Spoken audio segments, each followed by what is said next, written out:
La historia. Enero de 2020. Arranca la legislatura número 14 y comienza un nuevo gobierno. En marzo de 2020 llega la pandemia de la COVID-19. Hemos aprobado el ya anunciado estado de alarma y las medidas que este implicará para hacer frente al coronavirus, al COVID-19. En el Ministerio de Inclusión, Seguridad Social y Migraciones se empieza a trabajar para que los más vulnerables no sean los más castigados por la crisis sanitaria. Todo en colaboración con las comunidades autónomas y las entidades locales. Desde casa y durante el mayor azote de la pandemia. El 29 de mayo de 2020 se presenta el ingreso mínimo vital en el Congreso y el Real Decreto sale adelante sin ningún voto en contra. Las personas pueden acceder y salir en función de sus circunstancias. Una política que ha venido para quedarse y pieza fundamental del estado de bienestar. Un año más tarde se convierte en ley, con una batería de medidas y mejoras como el complemento de ayuda a la infancia. En 2022 se ponen en marcha 34 proyectos piloto de inclusión. En 2023 salimos a buscar a quienes no habían llegado y más lo necesitan, por 44 municipios de toda España, y hablamos con más de 15.000 personas. 2024. Mucho por hacer y mucho por contar.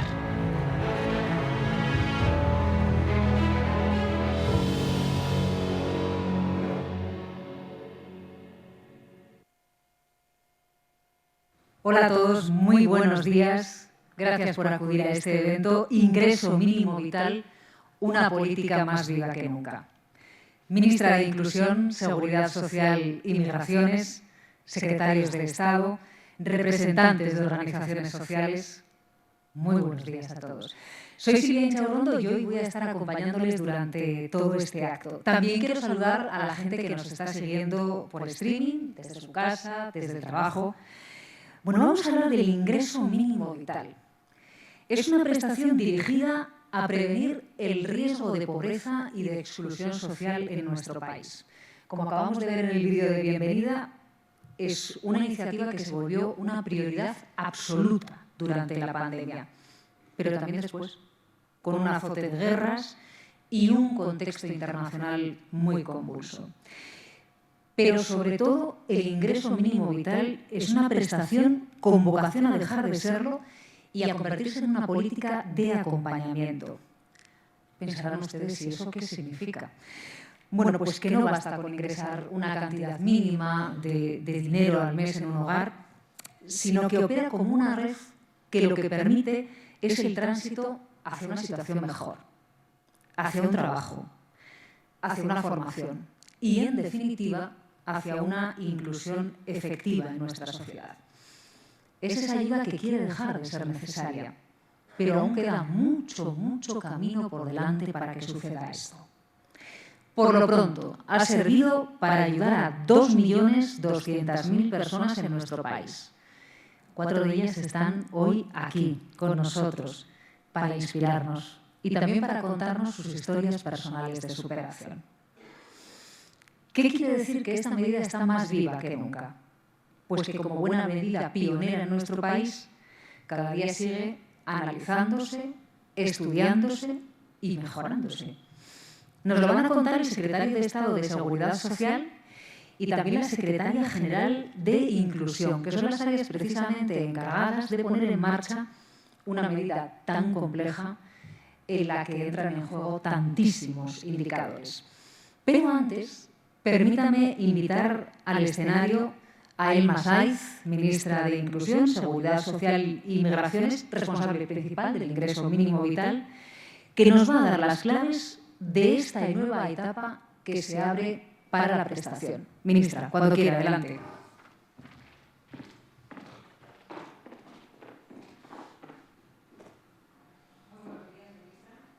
Buenos días, no sé si así que me escucha, sí. Bueno, en un instante vamos a abordar el ingreso mínimo vital.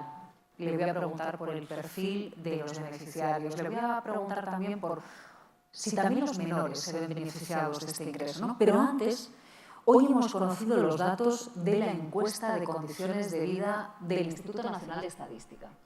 Esta encuesta realmente es la principal herramienta para medir los ingresos y las condiciones de vida de los hogares en nuestro país. A mí me gustaría que nos ofreciese un titular sobre las conclusiones que extrae de esa encuesta. Bueno, a cualquier responsable público tiene que mirar esa encuesta y no mirar hacia otro lado, ¿no? Y desde luego que hay cifras que son malas, que son preocupantes, pero hay que ponerlas en un contexto de dónde venimos. Y si me preguntas, permíteme que te tutee, Silvia, un titular, ¿qué datos arrojaría esa encuesta si no estuviera en marcha una política, una herramienta de inclusión como el ingreso mínimo vital? Esa es una reflexión que yo invito esta mañana a todos y a todas a hacer, ¿no? La encuesta habla de que pues se ha incrementado las personas que tienen, se ha incrementado unas décimas las personas que tienen dificultades para llegar a fin de mes, pero no podemos olvidar que esos datos se refieren al año 2022, con el shock energético, con el incremento de precios, que gracias a unas medidas puestas en marcha de manera récord, como todo lo que tiene que ver con el decreto llamado decreto Ucrania, ¿no? Bueno, pues lo que hacen precisamente ha sido paliar, en cierto modo, esa situación, ¿no? Pero también revelan datos que son más positivos, y es que se reduce la situación o el impacto de pobreza en mayores de 65 años. ¿Tiene algo que ver con la revalorización de las pensiones llevada a cabo, garantizada por ley? Pues indudablemente sí, ¿no? También se incrementa el ingreso medio de las personas. ¿Tiene algo que ver con la subida del salario mínimo interprofesional, con esa reforma laboral que hace que el empleo indefinido y de calidad pues vayan juntos de la mano y estén produciendo cambios estructurales en nuestro mercado de trabajo? Por eso creo que es muy importante poner en valor qué hubiera pasado si no existiera una herramienta puesta en este contexto. Hemos visto ese vídeo que pone todavía los pelos de punta en el año 2020, si no se hubiera puesto en marcha esta política del ingreso, porque es una política del ingreso mínimo vital y también el complemento de ayuda a la infancia, ¿no? Pero como digo, aquí va mi compromiso para redoblar los esfuerzos y para llegar hacia donde no estemos llegando todavía en esta materia, y una jornada como la de hoy es una herramienta y un instrumento muy importante. Acabamos de ver en el vídeo de presentación del ingreso mínimo vital que en sí mismo su nacimiento supuso un hito histórico, porque provocó el acuerdo de los partidos políticos. No hubo, ministra, ni una sola formación que votase en contra. Estaba claro que este era un objetivo, ¿no? Bueno, pues yo creo que eso pone de manifiesto que la política útil, que desde luego yo soy una firme defensora, hemos visto hace unas escasas semanas, ¿no?, frente al ruido que nos invade desafortunadamente pues en nuestro día a día, a veces en la política, también lo hemos visto cómo fuimos capaces de ponernos de acuerdo para modificar el artículo 49 de la Constitución y dar justicia corrigiendo palabras que tenían que estar desterradas de nuestra Carta Magna, ¿no? Bueno, pues también en esta política, en lo que tiene que ver con la lucha contra la pobreza, pues hubo esa unanimidad, y desde luego yo, pues lejos de echar en cara nada, lo que quiero es agradecer esa altura de miras que tuvieron los grupos políticos y bueno, pues que es lo que esperan los ciudadanos de nosotros, ¿no? Que demos solución a los problemas. Ojalá que abra frente esa política útil, la política con mayúsculas, frente a otras cuestiones que a la ciudadanía pues, les interesan menos. Acaba de citar la lucha contra la pobreza. ¿Es una prioridad de su gobierno? Absolutamente. He mencionado el decreto Ucrania, que se ha prorrogado ya 4 veces, con bajar el IVA a los alimentos, con evitar desahucios, proteger a los más vulnerables, el impuesto a la banca, el impuesto a las energéticas. Son medidas que, como digo, además se han ido prorrogando, se pusieron de manera inmediata, poniendo la maquinaria de la Administración a punto para ponerla rápida en circulación y que pudieran ser, bueno, por no hablar de los ERTEs, de las ayudas a autónomos. Eso demuestra que en el centro de la acción política está la erradicación de la pobreza con todas las letras. Vamos a hablar del ingreso mínimo vital y vamos a intentar conocer, ministra, un poquitito más sobre él.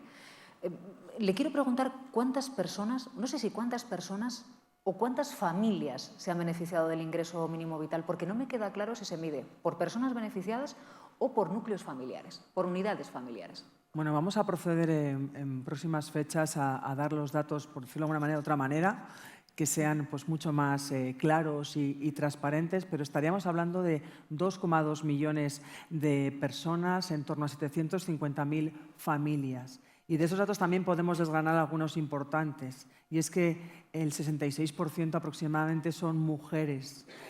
1 millón de niños, de menores, ya lo han recibido. Familias monoparentales o monoparentales también es un porcentaje muy importante.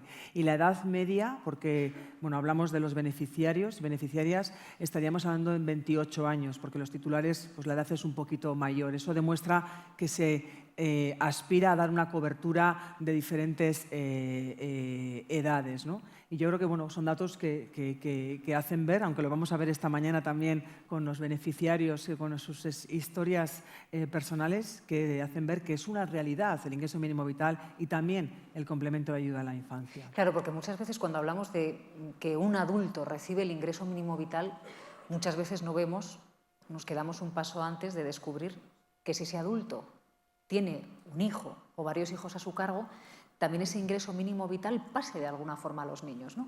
Claro, por eso se puso en marcha algo que emana del ingreso mínimo vital en 2022, que es el complemento de ayuda a la infancia. Que bueno, pues desde hasta unos umbrales de renta que llegan hasta los 41.000 euros y unas horquillas que pueden llegar desde 50 euros a 120 euros en actuar directamente con esos menores, ¿no? Y como digo, bueno, pues también es una realidad. Hay quienes creen, ministra, que este ingreso mínimo vital es una paguita que alguien recibe estando en su casa.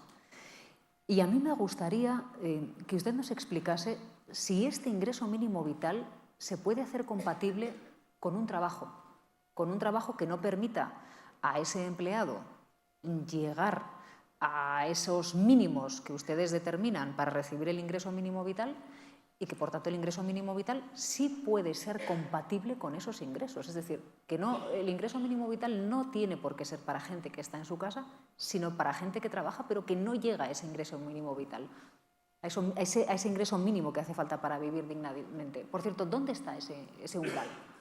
Te agradezco especialmente que me hayas formulado la pregunta así, ¿no? Porque es verdad que hay que trabajar mucho para erradicar falacias y bulos, ¿no? en prestaciones o en herramientas o en políticas como de la que estamos hablando. Y efectivamente es una herramienta de inclusión. Por eso no solamente hay que mirar, en mi opinión, el aspecto económico, que es importante, sino también de lo que va acompañado. Por eso, desde enero del año 2023, este ingreso mínimo vital va acompañado del incentivo al empleo.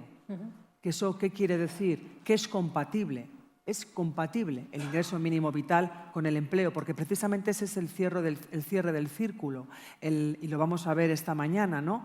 Cómo se puede, a través del ingreso mínimo vital, esa incorporación plena que hace que nuestra sociedad sea más justa, porque el empleo es lo que dignifica y lo que hace que, bueno, pues que el mecanismo de esa realidad que tenemos todos y todas derecho a vivir en garantía, pues se produzca, ¿no? Y por eso, bueno, pues hay datos, porque en esto también es muy importante cómo se incorpora la evaluación científica, ¿no? Y cómo podemos ver que esas políticas las evaluamos, vemos que son buenas, que dan buenos resultados y seguimos haciendo hincapié, y si nos hemos equivocado, pues rectificamos y corregimos, ¿no? Que esa es también parte de la acción política. Ya hay más de 90.000 personas que han acompañado con ese incentivo al empleo, que, bueno, pues que arroja datos, como digo, bueno, pues que se hace compatible y que incluso demuestra que bueno, pues en hogares donde una persona percibe el ingreso mínimo vital y además lo acompaña del empleo, bueno, pues mejora el empleo,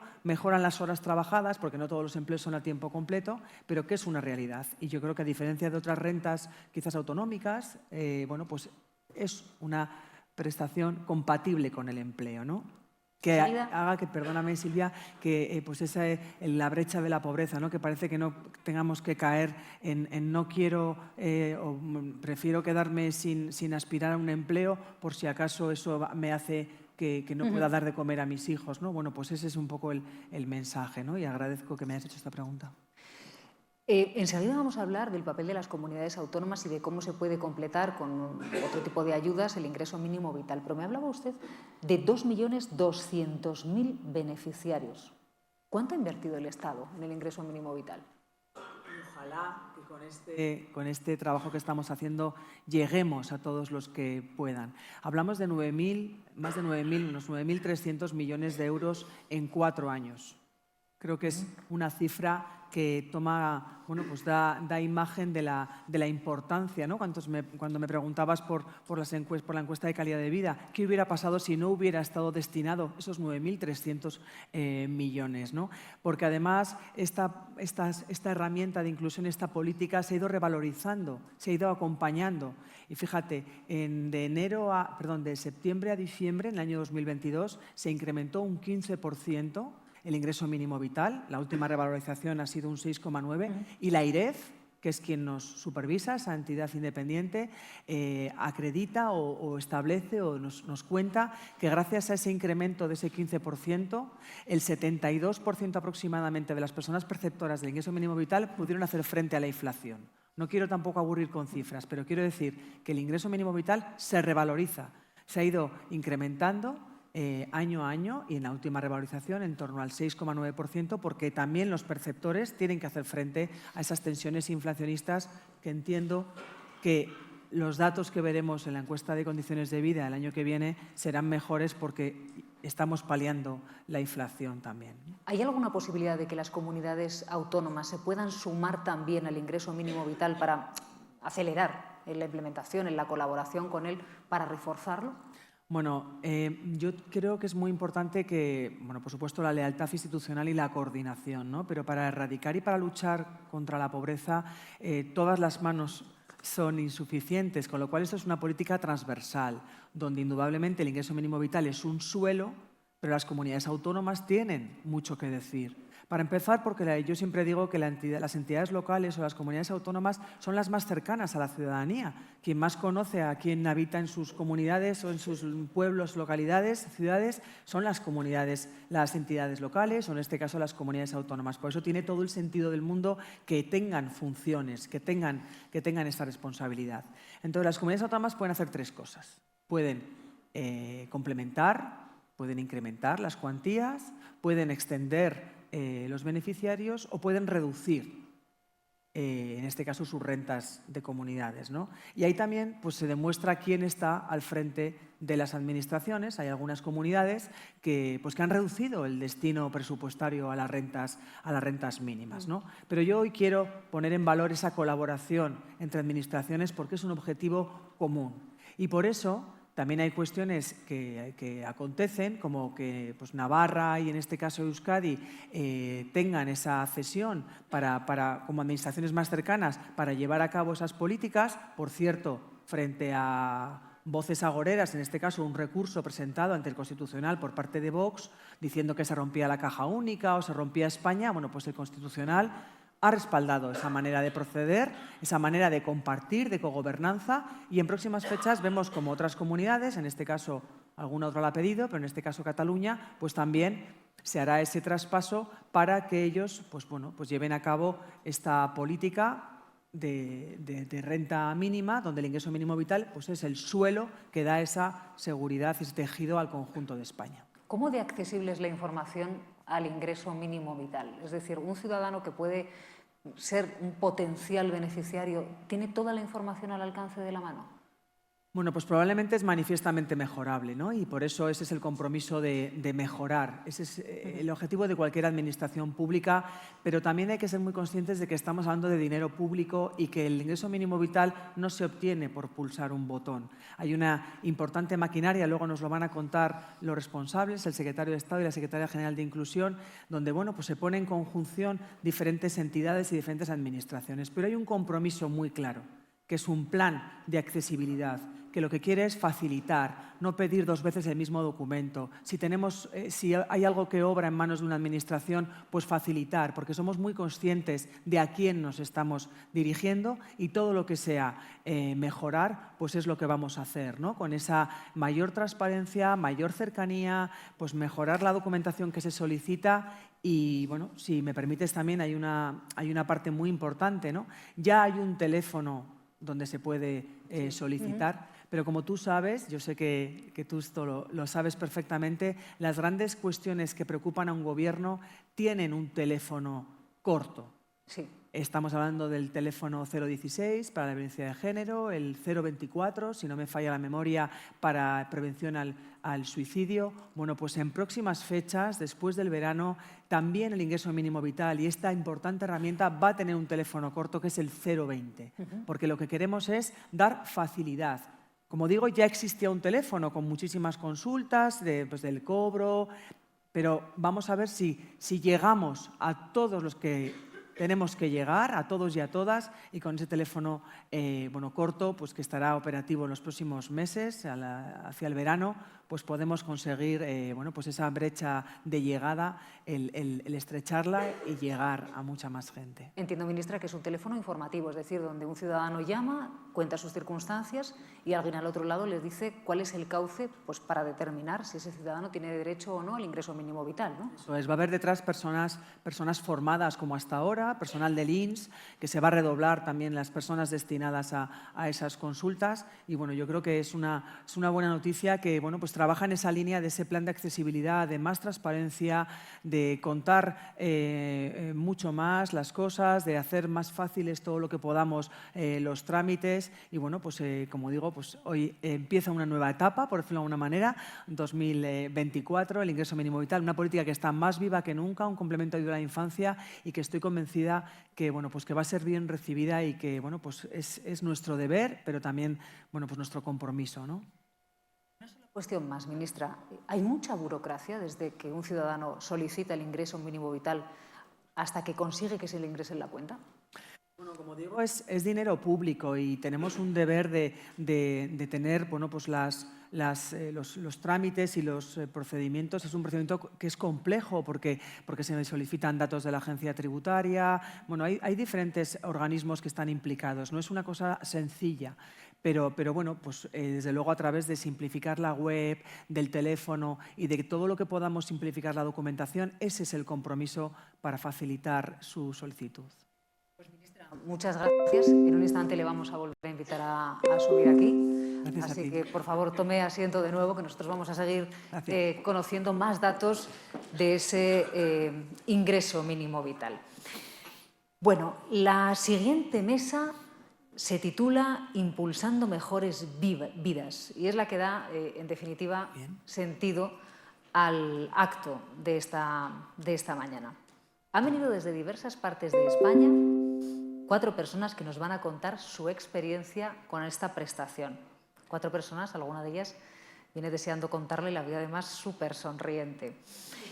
Bueno, son la viva muestra de que una política no puede solo hablar de datos.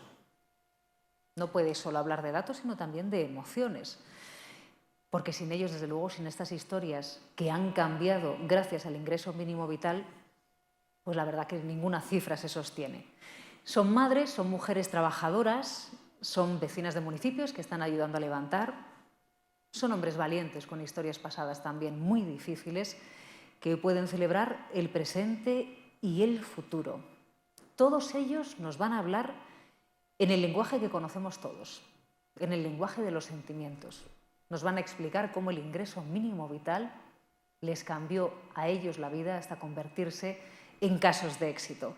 Tengo el placer de invitar al escenario a Elisa del Carmen Martínez, a Desiré García, a Auristela Rodríguez y a Manuel Fuentes. Y, como no, a la moderadora Elena Rodríguez, asesora en materia de inclusión del Ministerio.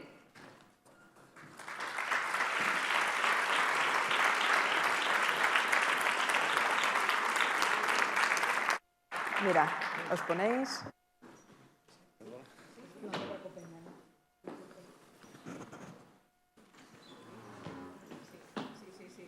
Adelante. Sí, tenemos un momentito, se me escucha perfecto. Me erice el pelo sacar lo que llevamos dentro, que era en el fondo lo que se trataba, de lo que se trataba en esta mesa. Como dices, estamos acostumbrados desde el Ministerio a hablar de cifras porque no puede ser de otra manera. Son muchos expedientes, son muchas personas, miles de personas, pero nos parece fundamental conocer las historias de vida, poner cara y sobre todo vivir, que nos transmitan, que nos hagan sentir lo que ellos sintieron. No os quedéis atrás, por favor. Es que yo les he visto por favor, con una mirada llena de ilusión. Sentaros por donde queráis, en la primera fila. Dejadme si queréis por facilitar la moderación. Perfecto. Venga, pues con vuestro permiso, cojo asiento. Agradecía, y estamos hablando, muchas gracias Silvia, gracias ministra, gracias a todos por participar en este acto y por supuesto me tenéis que dejar que dé las gracias a estos pedazos de ponentes que tenemos hoy aquí, que de verdad no me quiero alargar mucho porque sé que tenemos poco tiempo y ellos son los protagonistas.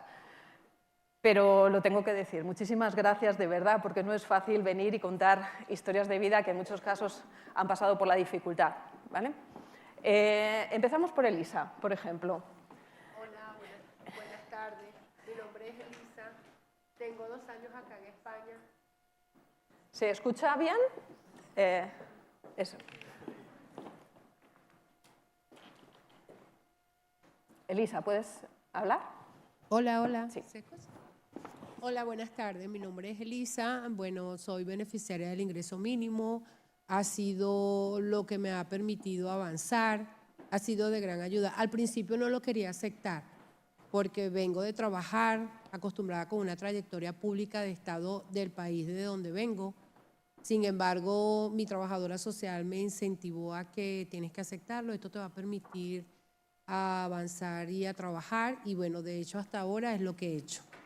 De verdad, como lo dijo la ministra, es el incentivo a que con eso puedas planificarte y saber el objetivo de vida que quieres. Y la intención es mejorar, concientizando a que lo que te aporta el Estado es para que le des la utilidad necesaria de lo que quieres. Esa es mi experiencia. Complemento un poquito porque hemos tenido oportunidad de hablar antes y me ha contado cosas muy interesantes. Bueno, yo vengo con una trayectoria pública de Estado en Venezuela. Yo era la jefe de nómina del sector salud, tenía a cargo 18 centros de salud, tenía secretarias, asistentes, ¿verdad? Ya cuando tú vienes acostumbrada a trabajar y que llegué, porque tengo la doble nacionalidad y cuando llego acá y que mi trabajadora social me diga te vamos a dar una ayuda social, eso lo vi yo como que una ofensa. ¿Ves? Porque no estoy acostumbrada, yo vengo acostumbrada a trabajar. Claro, desconociendo, por eso es que cuando uno se va a dirigir a otro país, uno tiene que culturizarse. Y ese fue el error de mi padre, no culturizarme a cómo eran las cosas aquí. Cuando llego, choco con la pared porque no es como yo creí. Yo pensé que todos mis cursos que me valieron allá, me valían aquí. No, aquí tengo que empezar de cero. Por eso que hoy me río, porque cuando allá en Venezuela algunas me preguntan, ¿y qué estás haciendo en España? En España hago lo que en Venezuela pagaba para que lo hicieran, que es limpiar. Y lo hago con mucho orgullo porque eso es trabajo. Si en mi casa yo limpiaba gratis, aquí me pagan. ¿Y a quién no le gusta el dinero? O sea, es algo que de verdad no me he sentido ofendida, voy dispuesta a apostar adelante y en mis 53 años digo que nunca es tarde para empezar. Siempre le digo a las personas que mucha gente se cierra, no. Cuando ella misma lo acaba de decir, cuando vino aquí puso el contador a cero y tuvo que empezar de nuevo. Sí. Otra vida, desde luego llena de coraje. Sí. Ella es una madre de 53 años que vive aquí en Madrid, que tiene un hijo de 29. Tengo un hijo de 29 años con 3 condiciones, retardo, parálisis y autismo. Y hoy día ya se viene solo, se va solo, porque lo tuve que enseñar. Fui de las que me escondía detrás del barrote del Renfe y le decía, Alejandro, tú te montas y cuando llegues a Vicálvaro, yo te llamo. Si tú ves que te pierdes, tú le dices al de seguridad o le dices al policía. A personas no, al policía o al de seguridad. Y así lo enseñé, con todo el dolor de mi alma, porque eso no es fácil, porque tienes un hijo con una condición, pero lo tuve que enseñar porque hay que trabajar. Tengo que trabajar, debo trabajar. Precisamente, ella es una perceptora del ingreso mínimo vital que combina y trabaja, a la vez que recibe la prestación, está trabajando, y es importante decirlo, en una empresa de inserción. De inserción. Ella colaboró en el proyecto de Hogar Sí y le facilitó tener en este momento un trabajo, un puesto de trabajo. Agradecida porque la empresa me dio el impulso.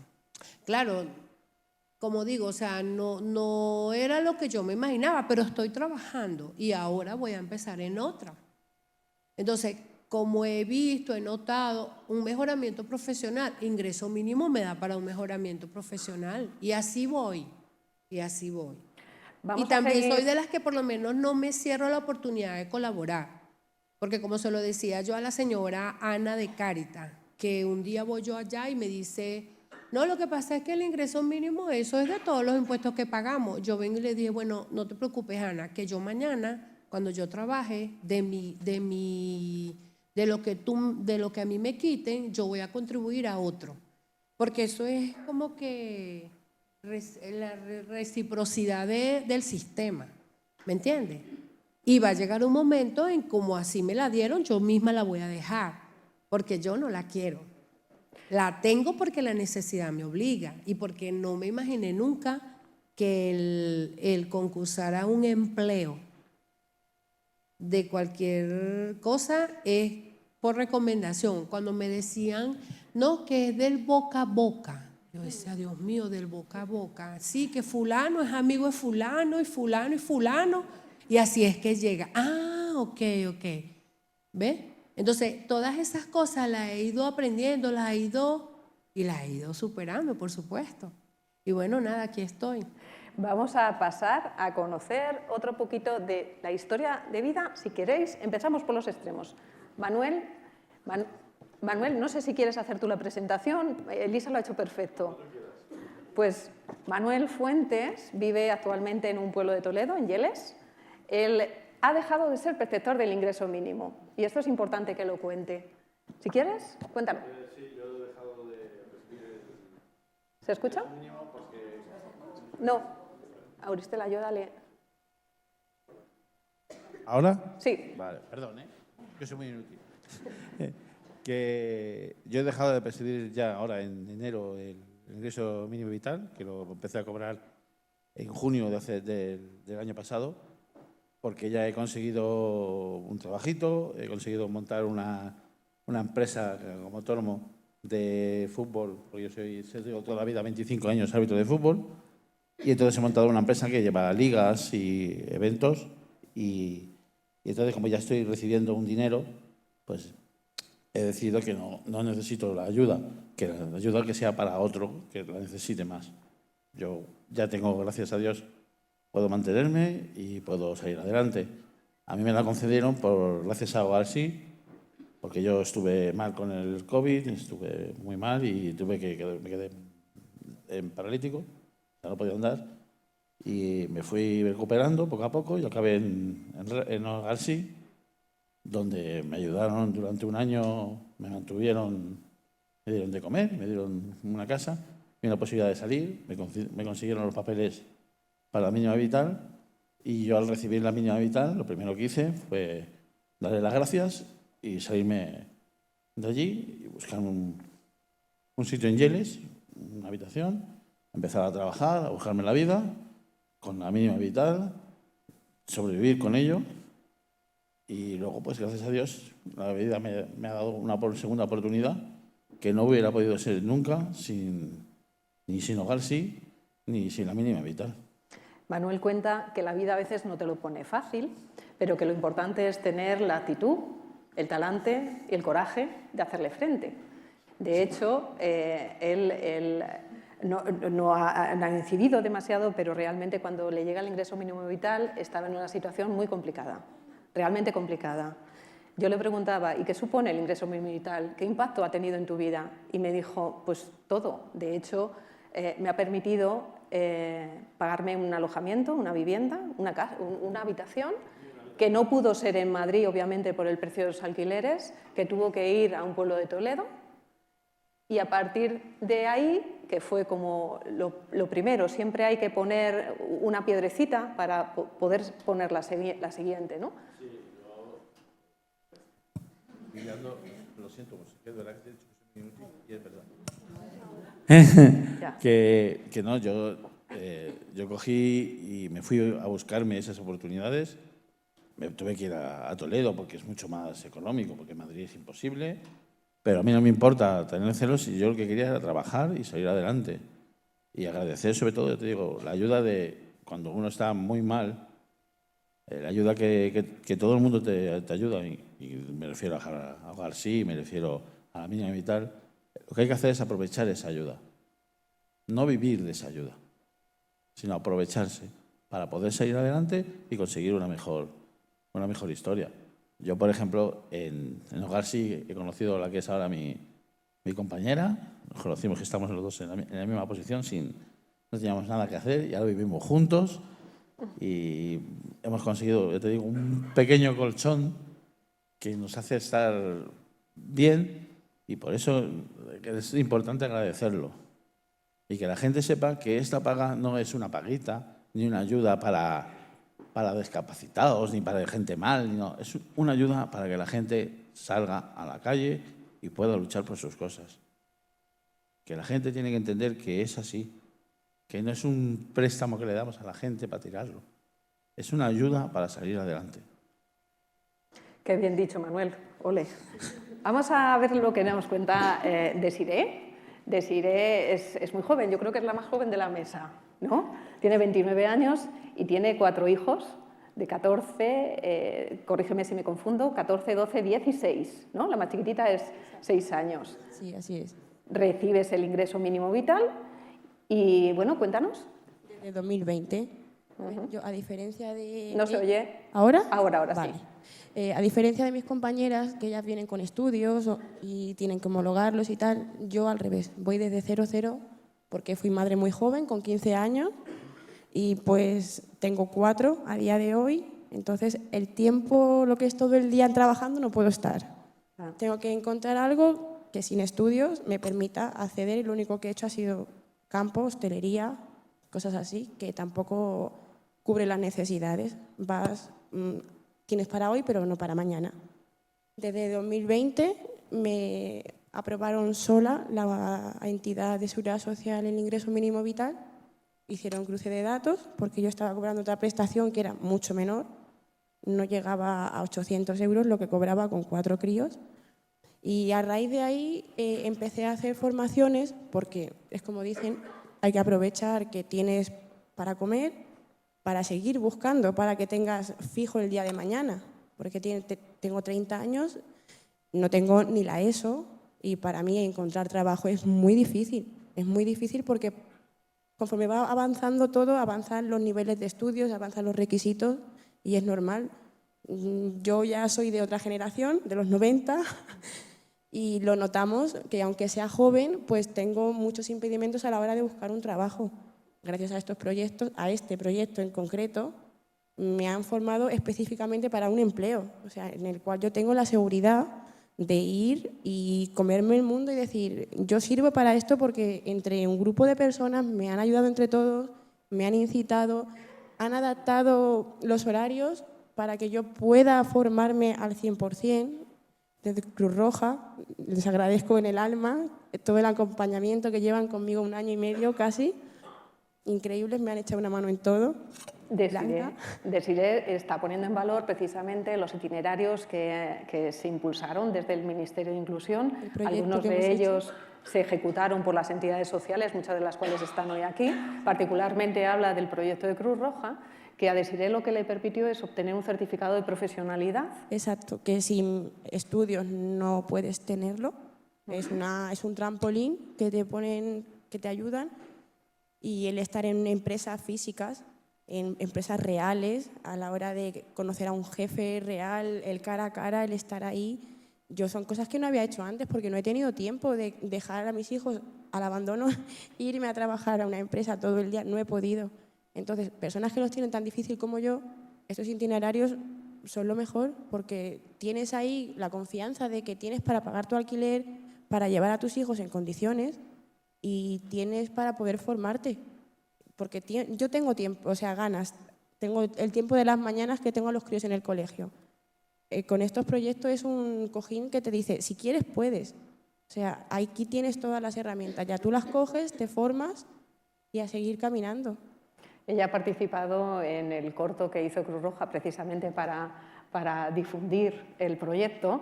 El corto se llama Nadie daba un duro, ¿verdad? Lo hemos comentado en algún momento de qué buena frase y qué ejemplar, ¿no? Como nadie daba un duro, ¿verdad, Desiree? Sí, así se llama. ¿Y ahora cuántos duros? Vaya, y ahora sí, o sea, ahora es que no es que necesite que nadie dé un duro, es que yo sé que valgo más de un duro. ¡Hombre! Tengo la certeza de que me he visto trabajando, me he desarrollado tanto yo como personas de 20 años más, hombres que mujeres, es para todo el público. O sea, los proyectos que han salido tanto de almacén como de cuidado a personas mayores es optativo para todos. O sea, igual que si tienes hijos y cargas, no es una excusa para no salir a formarte, para no buscarte la vida, no vivir de una prestación, porque una prestación es eso, es una ayuda para ahora y hay que vivir el ahora, pero tú te tienes que asegurar un futuro, o sea, tienes que tener tu trabajo, tienes que saber lo que vales y decir, no, es que yo estoy hecho para este puesto.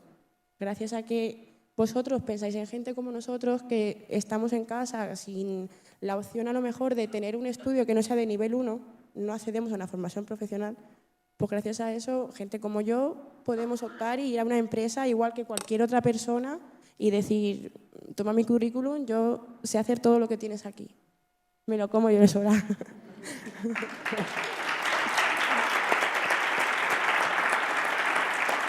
Muchas gracias. Auristela es maestra de profesión y ha ejercido durante muchos años.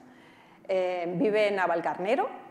Tiene un hijo de 18 años que vive con ella y, al igual que otras compañeras, por ejemplo, Elisa, compatibiliza la prestación con un poquito de empleo porque son poquitas horas que dedica el fin de semana a trabajar de camarera en un restaurante de la localidad donde vive. ¿Qué nos cuentas, Auristela? Hola, buenos días. Ministra, buenos días, personalidades que nos acompañan. Le preguntaban a la ministra si era compatible el ingreso mínimo vital. Soy prueba de ello. Tengo un contrato de 20 horas y complemento con mi ingreso mínimo vital, que llegó a mi vida creo que en el momento donde ya yo estaba desesperada. Yo decía, ¿cómo hago para regresarme a mi país? No llegaba a fin de mes. Si pagaba el alquiler, pues no comía. Si comía, no pagaba el alquiler. Y pues bueno, fui una vez al ayuntamiento de mi comunidad y mi trabajadora social no estaba y una chica que le estaba haciendo la baja me dice, porque fui a buscar que me dieran un informe para pagar los servicios y ella me dice, mira, yo creo que tú puedes optar por esto, es el ingreso mínimo vital. Ya yo había escuchado de ello, pero yo pensé que por mi condición de extranjera yo no podía optar a él, que era solo para españoles. Ella me da una tarjeta y me dice, hay unas personas que están haciendo un trabajo de campo aquí, EAPN, llámala, se llama Marina. Y bueno, pues salí de allí a llamar a Marina. Marina me dice, justo hoy tengo un hueco a las 5 de la tarde, ¿te viene bien? Me viene perfecto. Bueno, les digo que el trabajo y el camino fue duro, porque un poco complicadito sí optar a la prestación. Y aun cuando yo tengo conocimiento en tecnología, pues sin su ayuda no hubiese sido posible. Yo creo que una de las cositas que pudiéramos ir mejorando, que hablaba de la ministra, que esto se quiere para saber qué podemos mejorar, qué podemos ampliar, es eso. Ese acompañamiento, ella hablaba de formar a personas para la atención, me parece bien, me decía, le preguntaba también de las comunidades autónomas si iban de la mano con el IMV. No todas. Yo, gracias a Dios, en mi comunidad, esa vez EAPN estaba en Navalcarnero y yo tuve la suerte de saber que estaban allí, pero no todo el mundo lo sabe. Entonces, pienso yo que a lo mejor si ponemos una taquilla, bueno, yo me incluyo, ¿no? Si se ubicaría taquillas con personas formadas, capacitadas, para poder dar ese acompañamiento a esas mujeres que no tienen ni idea. Porque hoy en día, gracias a Dios, he podido, pues a 3 personas que conozco y que no conocían del ingreso mínimo vital, les he podido acompañar y ya hoy en día han metido la prestación. Esperemos que se lo aprueben, porque bueno, es complicadito. Entonces, si simplificamos eso, supongo que llegaría a más personas. Al igual que mis compañeros, yo decía, no quiero seguir viviendo de una ayuda. Yo me siento capaz de dar y de aportar a este país. Y como lo hizo mi compañera Desiree, con estos itinerarios que no están ahora, que estuvieron en su momento y ya no están, pues vamos a darle auge a eso otra vez, vamos a reimpulsarlo, vamos a formar, vamos a capacitar, porque ciertamente yo soy licenciada en educación con un título no homologado aún. ¿Por qué? Porque pues para mi país eso supone hacer una serie de requisitos, mucha burocracia, mucho dinero, y actualmente pues uno tiene y lo que tiene es para ir tirando, ¿sabes? Entonces, si seguimos… Auristela, discúlpame, te interrumpo para contar, me parece importante, el proyecto al que hace referencia es al de, ella dice APN, es la Red Europea de Lucha contra la Pobreza en España, que al igual que las otras entidades que hemos citado ya en esta mesa, ha hecho un proyecto para reducir la brecha de cobertura, el non-take up. Nos habréis oído desde el Ministerio, porque es un proyecto muy importante para nosotros. Consideramos que cada vez tiene que llegar, bueno, no, iba a decir más gente, ¿no? La gente que cumpla requisitos y que lo merece, que tiene ese derecho. Tenemos que hacer información para que la prestación se conozca y además para establecer determinados procedimientos de acompañamiento que permitan llegar a la prestación a quien potencialmente lo recibe. Sé que todavía no hemos gastado el tiempo, pero bueno, vamos ya agotando un poquito esta mesa.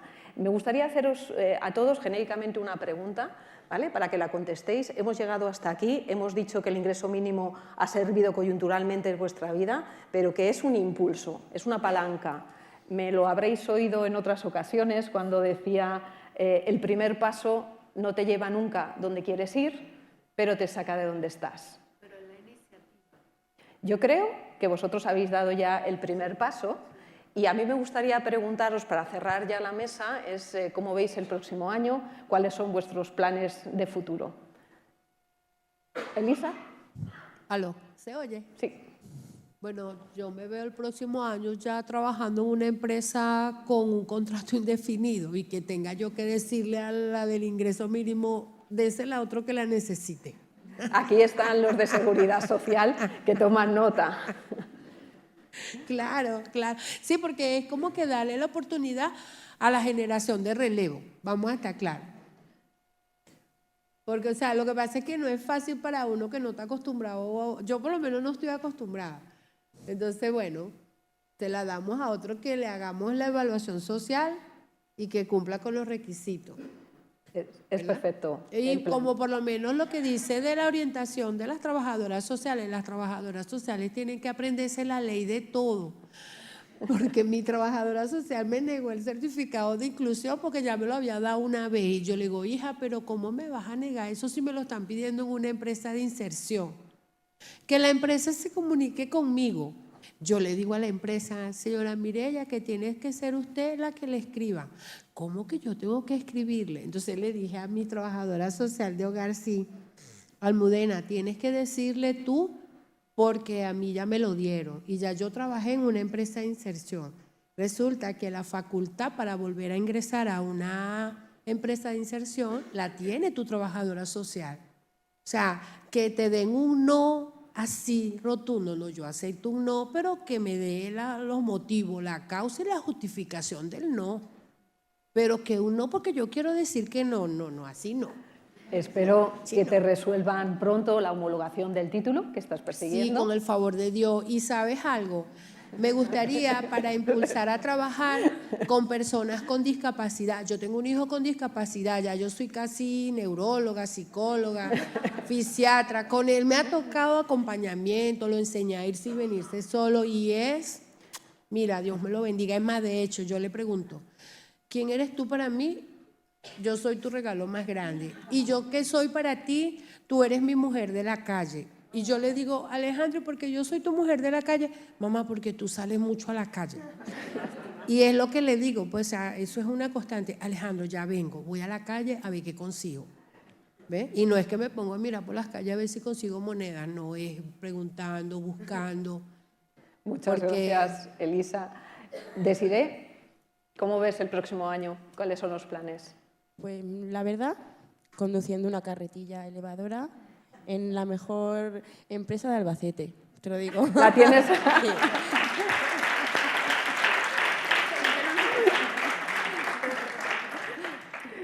Muy bien. Para mí eso era muy prejuiciosa, yo soy muy prejuiciosa y eso era de hombres, ¿vale? ¿Era de hombres y qué? El trabajar en un almacén, en llevar una carretilla, pero una mujer también queda muy guapa en un tractor y entendemos muy bien todas las mecánicas. O sea, yo por lo menos me he sorprendido hasta de mí, pero te aseguro que el año que viene estoy. Es que lo bueno de ser mujer es que nuestro cerebro es ambidiestro, nos funcionan los dos hemisferios. Se están sintiendo en ambiente. Vamos a preguntar a los compañeros. Manuel, ¿cómo ves el próximo año? Yo espero el año que viene que el negocio que he montado y las ligas que he montado pues vayan creciendo. Ahora mismo tengo una liga femenina de 12 equipos y tengo 10 equipos que quieren entrar. Tengo una liga masculina de 28 y también ahí quieren entrar 5 o 6 más. Tengo otras 2 ligas de fútbol sala que van creciendo. Tengo varios pueblos que también quieren hacer sus ligas y mi deseo es que siga así, ¿no? Porque aparte ya no solo yo, sino tengo 15 árbitros que están trabajando para mí, que también ellos también pueden conseguir más trabajo y espero que salga así. Espero el año que viene, si hace falta, vengo aquí a pedir un poquito de ayuda, ¿sabes? De patrocinio, si queréis, oye, vale, la página web y todas las cosas. Auristela. Bueno, yo me veo trabajando con un buen empleo, impulsando también estas políticas de ayuda del ingreso mínimo vital. De verdad que pues me pongo a la orden, ministra, y demás personas para impulsar este trabajo que están haciendo y que debe llegar a muchas otras personas. Yo me veo grande en este país, la verdad es que sí, un país de oportunidades. Gracias.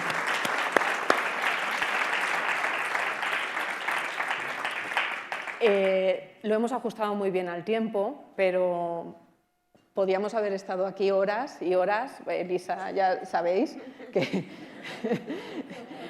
agradecer a todas y a Manuel haber venido aquí, haber expuesto un poquito de su historia de vida, que como habéis visto ha sido muy bien acogida.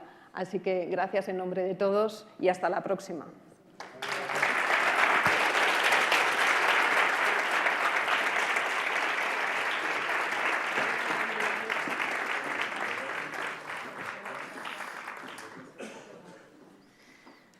Bueno, ya les había anunciado que íbamos a escuchar historias inspiradoras de cómo un ingreso como el ingreso mínimo vital ayuda a cambiar las cosas y abre la puerta en muchas ocasiones a la esperanza. Las políticas relacionadas con la renta son complejas de poner en marcha. También es complejo acceder a las personas más vulnerables, con brecha digital y brecha en general a la hora de relacionarse con la Administración. Es cierto que hay mucho trabajo por hacer, pero también es muy interesante conocer ese trabajo que ya se ha llevado a cabo. Por ejemplo, cómo es el acompañamiento de las personas que reciben la prestación. Cómo se aseguran de, como hemos dicho anteriormente, convertirlo en algo más que un ingreso mensual, convertirlo en una política de acompañamiento. Han hablado de mayor transparencia, han hablado de más accesibilidad, Auristela nos hablaba de ello. Pues queremos saber más. ¿Cómo se ponen en marcha todas esas mejoras? ¿Cuántas administraciones? ¿Cuántos ministerios? ¿Cuántas bases de datos intervienen a la hora de ponerlas en marcha? ¿Qué se está haciendo desde el Ministerio para llegar a quienes aún más lo necesitan y no acceden a la prestación? Para ello contamos en la siguiente mesa con Borja Suárez, secretario de Estado de la Seguridad Social y Pensiones, y con Mónica Martínez Bravo, secretaria general de Inclusión. Secretarios, cuando quieran, va a moderar esta mesa Mónica Zas, directora de Comunicación del Ministerio.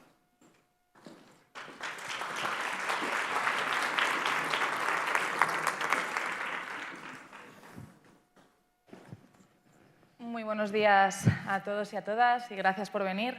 El objetivo de esta mesa es entender los bastidores de la puesta en marcha de una medida así de compleja, pero también echar la mirada afuera y entender cómo nos valoran en los países de nuestro entorno o cómo nos ven en la esfera científica internacional en relación al ingreso mínimo vital. Por supuesto, para entender el pasado de la medida, conocer el presente y pensar en el futuro, en la estrategia futuro de la política. Para ello me acompañan, como bien ha dicho Silvia, el secretario de Estado de la Seguridad Social y Pensiones, Borja Suárez Corujo, ¿qué tal? Buenos días. Y la secretaria general de Inclusión, Mónica Martínez Bravo. Antes de empezar con la mesa, quiero explicaros un poquito, dar unas breves pinceladas a sus biografías para que entendáis un poco quiénes son. Y es que antes de ser nombrado secretario de Estado en 2022, Borja fue designado en 2018 director general de Ordenación de la Seguridad Social. Nacido en 1973, es doctor en Derecho y licenciado en Derecho y Ciencias Políticas por la Universidad Autónoma de Madrid, en la que ha desarrollado su actividad docente e investigadora como profesor titular de Derecho del Trabajo y Seguridad Social. Es autor de más de un centenar de publicaciones en materia laboral y de seguridad social y miembro del European Institute of Social Security y profesor visitante también en la Universidad de Lovaina. En cuanto al IMV, el ingreso mínimo vital, ya era alto cargo del Ministerio cuando se puso en marcha y es una de las personas que más conocen la medida. Por eso quiero pedirte, Borja, que nos hagas un viaje en el tiempo 4 años atrás y nos cuentes un poco los engranajes. ¿Cuáles fueron los retos para ti de poner desde cero en marcha una medida así? ¿Los micrófonos? Ah, ahí van. Muchas gracias. Se escucha.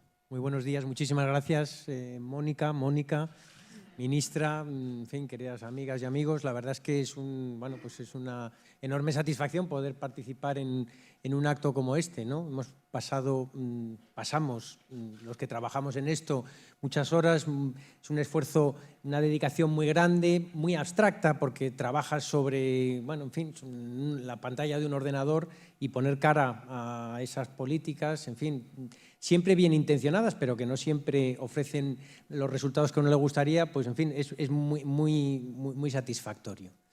Bueno, yo, si echando la vista atrás, ¿no? Y en ese ejercicio de cuál era la realidad, a qué nos enfrentábamos, qué retos teníamos que afrontar en aquel momento, en 2020, bueno, pues yo apuntaría a 3 grandes cuestiones. Primero, había un reto importante, un reto mayúsculo, que era el contexto en el que nos encontrábamos. Un contexto que no hace falta explicar, un contexto de crisis vinculado a una situación desconocida que era la pandemia, que generaba enormes urgencias, que generaba enormes situaciones de necesidad y a la que había que dar una respuesta sin saber muy bien cómo afrontar una situación tan desconocida como la que teníamos delante. Este fue el primer gran reto. Además, en fin, y esto parece un poco más sofisticado, pero no deja de ser algo relevante también.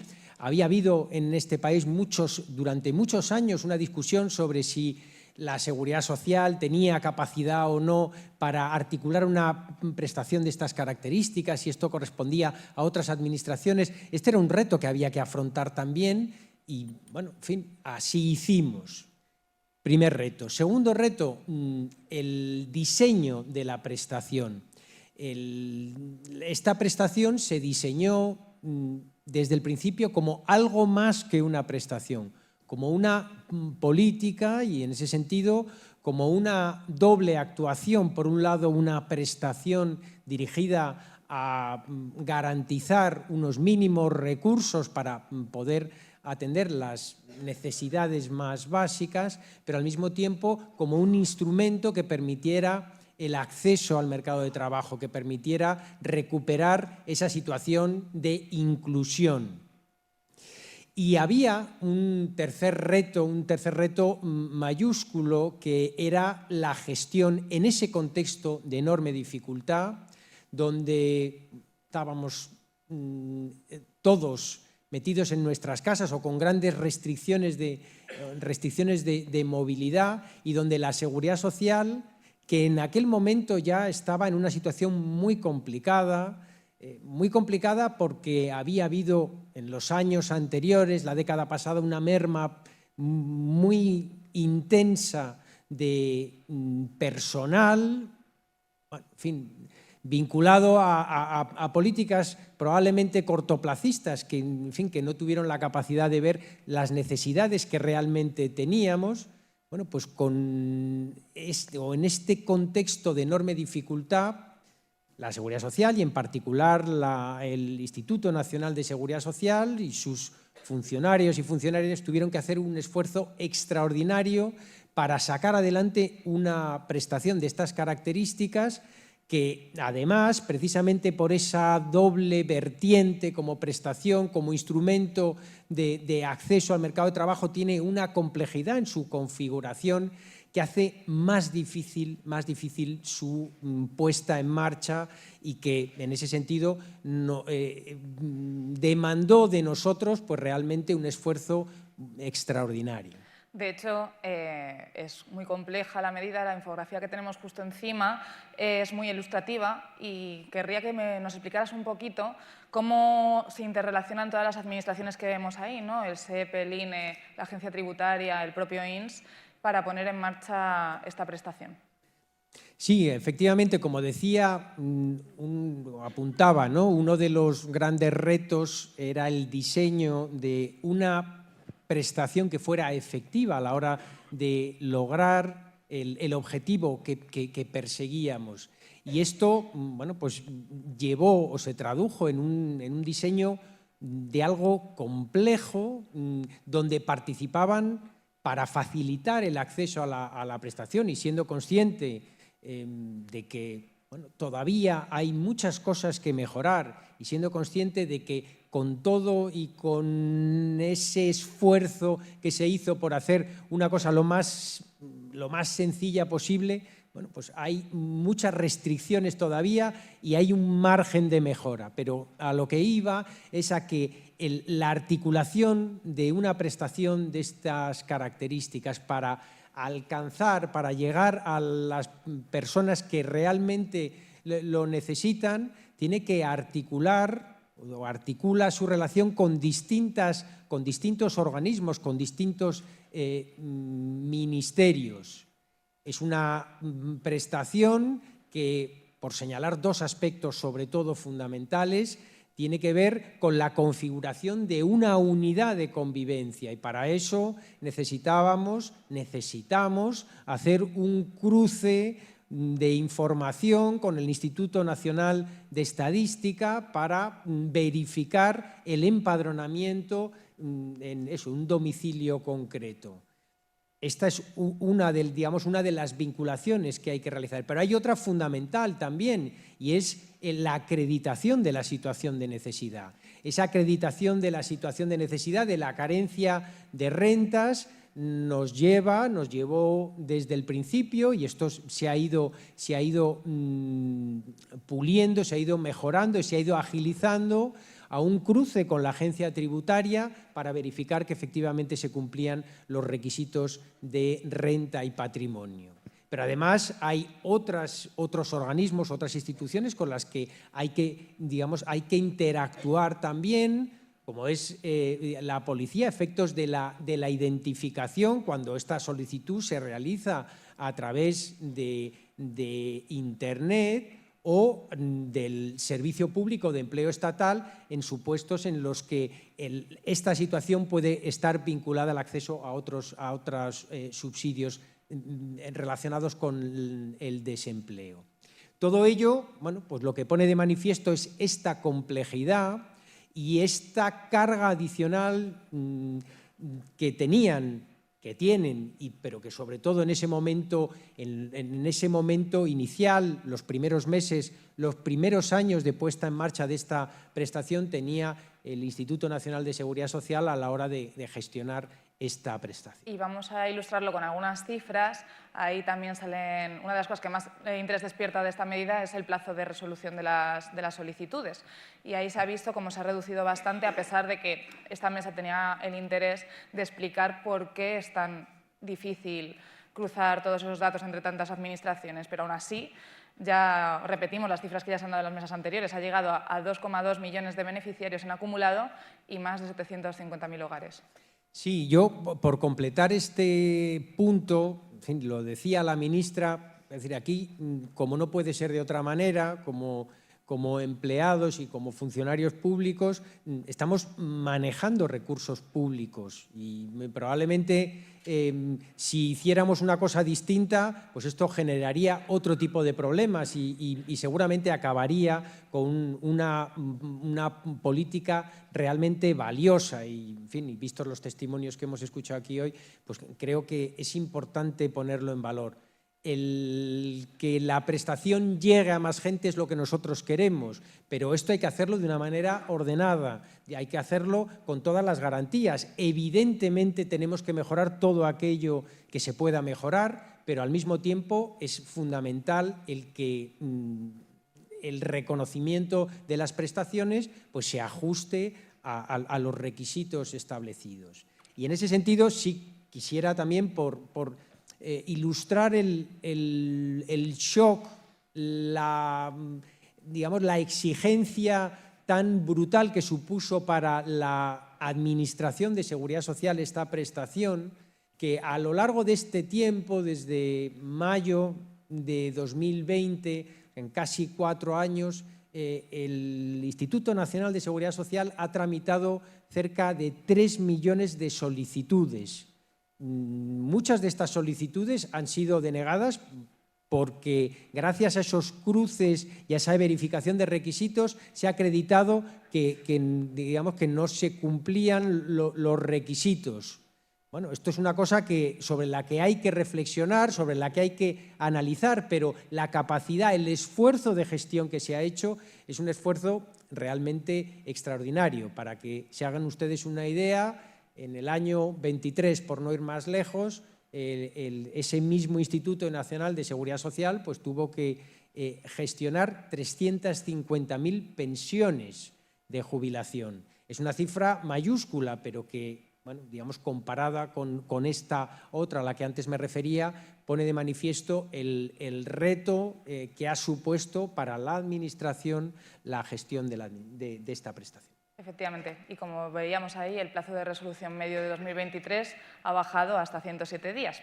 Así que vamos a pasar ahora a Mónica Martínez Bravo, secretaria general de Inclusión, que es doctora en Economía por el MIT y licenciada en Economía por la Universidad Pompeu Fabra. Ha sido profesora del Centro de Estudios Monetarios y Financieros, el CENFI, también ha trabajado en la Universidad Johns Hopkins y es profesora visitante en el MIT. Ha publicado en las mejores revistas científicas de economía y ha recibido varios premios y distinciones, como el Premio Nacional de Investigación para Jóvenes Investigadores Clara Campoamor o el Premio del Banco Sabadell a la mejor economista menor de 40 años. Entre 2021 y 2023, es importante, fue investigadora principal y coordinadora científica del equipo de investigadores de este Ministerio, del de Inclusión, Seguridad Social y Migraciones, en la evaluación de los itinerarios de inclusión que se asocian al ingreso mínimo vital hasta el pasado diciembre, cuando fue nombrada pues, nuestra secretaria general. Mónica, el IMV, como bien indica el título de esta mesa, es más que una prestación y más que una prestación económica. Se ha asociado desde el inicio de manera pionera a una metodología científica que se aplica a políticas sociales. Para ello, como decíamos, se han evaluado una serie de itinerarios piloto, que de hecho Desiré nombraba algunos y la mesa de beneficiarios han nombrado algunos, que han despertado mucho interés por parte de la comunidad científica internacional. Explícanos un poquito de qué van.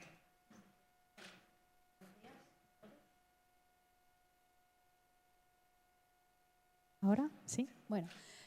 Buenos días. Gracias, Mónica, por esta fantástica introducción. Gracias a todos por seguir con nosotros. Gracias, ministra, autoridades. Y, sobre todo, gracias a los beneficiarios. Yo me sumo a lo que decía Borja. De verdad que nos da energías para seguir trabajando, para poner en valor lo que hemos hecho y seguir mejorando. Yo creo que es tremendamente importante que lo que habéis hecho hoy, y gracias por venir a contarlo, que sé que no es fácil. Pues sí, el ingreso mínimo vital es más que una prestación económica desde su inicio, ¿no? ¿Por qué? Porque además de esas cantidades, esas prestaciones monetarias, la ley del IMV también dice que tenemos que ir más allá, tenemos que desarrollar itinerarios de inclusión. Y esto es muy importante. ¿Por qué? Porque la pobreza y la exclusión social son fenómenos que en todo el mundo hay una literatura científica enorme que pone de relieve que son fenómenos muy complejos y con muchos factores y con causas muy diversas. Y esto requiere también un enfoque global de ver la problemática en su conjunto y diseñar diferentes medidas, ¿no? Por eso el Ministerio, desde su inicio, quiso poner en marcha una serie de itinerarios piloto para no solo probar diferentes intervenciones en diferentes ámbitos, desde el ámbito de la inserción laboral, desde el ámbito del apoyo socioemocional, con intervenciones para reforzar la autoestima de las personas, desde el ámbito educativo, para luchar contra el absentismo escolar. Tenemos esta idea de que es un abanico de potenciales intervenciones muy, muy diversas. Y realmente nuestro estado del bienestar, nuestro estado de las autonomías, de los ayuntamientos, sabemos que, por supuesto, del tercer sector primordial, sabemos que muchos de estos itinerarios personalizados, intervenciones, se hacen todos los días, se venían haciendo. Pero muchas veces lo que nos falta es medir con rigor el impacto que estos itinerarios y estos esfuerzos tienen en transformar la vida de las personas. ¿Y por qué es importante medir ese impacto y ponerlo en números y cuantificarlos, ¿no? Muchas veces los economistas para el tercer sector parecemos unos pesados, ¿no? Que nos ponemos, no, queremos evaluar y tenéis que rellenar estas encuestas y tal. Y dices, pero si yo ya sé lo que funciona, ya sé que estoy ayudando a estas personas. Pero nosotros tenemos esta obsesión de plasmarlo y cuantificarlo. ¿Y por qué? Porque queremos generar la siguiente reflexión a nivel social. Lo que estamos haciendo, lo que se ha descrito aquí, no es gasto social, es una inversión social. Estamos invirtiendo de la misma manera que hay inversión en estructuras físicas, en edificios, en infraestructuras. Lo que se llama gasto social es realmente una inversión en personas, en darles una ayuda durante un tiempo para que despeguen y, como bien decíais antes, retornar a la sociedad con vuestros impuestos, con vuestros esfuerzos, y eso es un poco lo que nosotros queremos plasmar con números. Y con esos números estamos intentando ir al más alto nivel europeo a defender el concepto de la inversión social para que esto incluso quede plasmado en las reglas de gobernanza de la Unión Europea, ¿vale? Para que este gasto que hacemos en estas políticas se vea como una de las reformas que hacen los gobiernos, los Estados miembros, que les ayuda a mejorar su productividad. Ahora que la productividad es algo que tenemos tan en boga y que en España sabemos que es un problema, es con estas intervenciones, cuando están bien diseñadas, cuando se aumenta la productividad mediante cambiándole la trayectoria a estas personas. Bueno, pues este enfoque de decir, no solo queremos hacer estos itinerarios, sino queremos evaluarlos y cuantificar y medirlos, lo hemos hecho mano a mano con la comunidad científica y con los más altos estándares de rigor científico. Hemos adoptado la metodología de los ensayos aleatorios, los Randomized Control Trials. Y este laboratorio de políticas públicas, impulsado desde un gobierno con 32 proyectos coordinados en todo el territorio, con un abanico inmenso de diferentes intervenciones, es lo que ha despertado, como Mónica decía, un gran interés de la comunidad científica y de Estados miembros y también de la Unión Europea. Es pionero en ese gran impulso a la evaluación al más alto nivel científico para luchar contra uno de los principales problemas y retos que tenemos en España, como es la exclusión social. El Premio Nobel de Economía, Abhijit Banerjee, hace un par de semanas vino a España a dar una conferencia y nos lo dijo claramente. España es pionera en este gran impulso de la evaluación y él decía que deseaba que Europa siguiese nuestros pasos para poner la evaluación rigurosa en materia de inclusión y que se extendiese nuestro modelo a todos los países de la Unión Europea. Y eso es lo que vamos a seguir trabajando, una de las muchas cosas que vamos a seguir trabajando desde el Ministerio. Gracias, Mónica. Otra de las partes que queríamos abordar en la mesa, como bien ha anunciado la ministra, dentro del paquete del Plan Integral de Accesibilidad, vamos a empezar a publicar con mayor transparencia los datos del IMV. Y ya podemos decir que respecto al acumulado, pues mensualmente hay menos beneficiarios, como resulta obvio, que reciben esta prestación. Pero, como decíamos, esto es una política viva y además no lo decimos nosotros, lo dicen los propios beneficiarios, quieren entrar, quieren salir. Y yo le quería preguntar al secretario de Estado qué otras variables influyen en que una persona deje de percibir el IMV. Sí, la valoración del papel que juega un instrumento como este tiene que contextualizarse y tiene que enmarcarse en el conjunto de la acción del Gobierno. Y en ese sentido es evidente que la situación hoy día, en 2024, es muy distinta a la que teníamos en el momento en el que emerge, en el momento en el que nace el ingreso mínimo vital. La realidad de este país ha cambiado intensamente en estos últimos años porque a lo largo de este tiempo se han desarrollado pues un conjunto de políticas dirigidas a favorecer la creación de empleo, a favorecer la mejora de la calidad del empleo y a reforzar el escudo social. Y en este sentido, es evidente que se ha producido en el tiempo transcurrido desde el inicio de esta prestación una significativa mejora del mercado de trabajo. Se han creado más de 2 millones de puestos de trabajo en este tiempo, al tiempo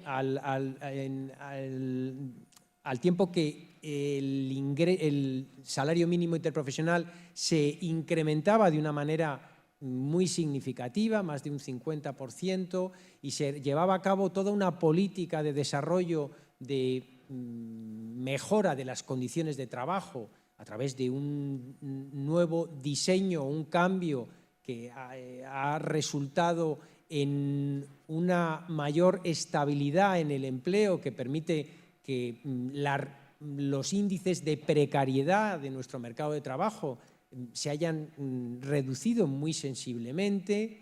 Es evidente que desde ese punto de vista quedan muchísimos problemas por resolver, pero también lo es que se ha avanzado de una manera muy significativa. Y esto tiene una repercusión directa en lo que aquí estamos hablando, porque hay más oportunidades en el mercado de trabajo y porque, y esta sería la otra parte que antes apuntaba, el conjunto de medidas que configuran esto que podemos denominar el escudo social han sido particularmente relevantes en este tiempo y tiene una incidencia en las necesidades, en las situaciones de necesidad que tienen las personas individuales y que tienen las familias, que tienen las unidades de convivencia. Y en ese sentido, la recuperación del derecho a la revalorización de pensiones ha sido un instrumento muy importante para la gente mayor. Además de eso, se han producido otras mejoras del resto de prestaciones de la seguridad social que sirven para reforzar, para fortalecer nuestro sistema de protección social público. El conjunto de acciones en el ámbito puramente laboral y en el ámbito de la protección social supone o implica una mejor posición a la hora de atender estas situaciones de necesidad, estas situaciones de mayor vulnerabilidad. Y esto explica, en buena medida, pues, que las posibilidades o las situaciones en las que la posibilidad de acceder al mercado de trabajo es más difícil, hoy quede en parte despejada y por eso el número de potenciales beneficiarios de esta prestación es, lógicamente, en este año 24 muy distinto, afortunadamente hay que decirlo así, que del que existía antes del estallido de la crisis. Y Mónica, como decíamos, el reto del Ministerio está en llegar a quienes todavía lo necesitan y no llegan ni a saber de la existencia de la prestación o al menos a iniciar el proceso de solicitud, lo que en la comunidad científica, ya se ha mencionado antes, definís como non-take-up. ¿Qué medidas se han emprendido desde este Ministerio para abordar el non-take-up o la brecha de cobertura?